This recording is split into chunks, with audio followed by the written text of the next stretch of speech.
In today's video, I will show you how to play snakes and ladders on Ludo King.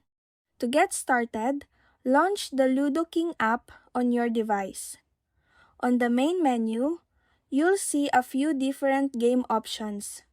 Look for the snakes and ladders icon, which is typically located on the right-hand side of the screen, and tap it.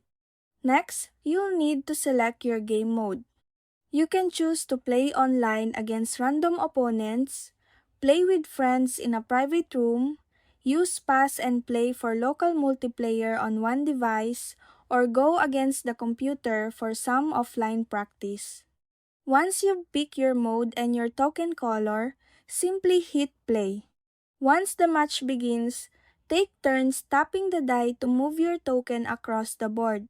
One important thing to remember is that, unlike the game of Ludo, you do not need to roll a 6 to start. You can begin moving with your very first roll. As you move, keep an eye out for the special board features. Ladders. If your token lands exactly on the base of a ladder, you'll get a shortcut and instantly move up to a much higher number. Snakes. Watch your step. If you land on a snake's head, you'll slide all the way back down to its tail, losing your progress. The ultimate goal is to navigate the board while avoiding the snakes. The first player to reach the final 100 space is declared the winner. And that's it. That's how you play snakes and ladders on Ludo King. Thank you for watching.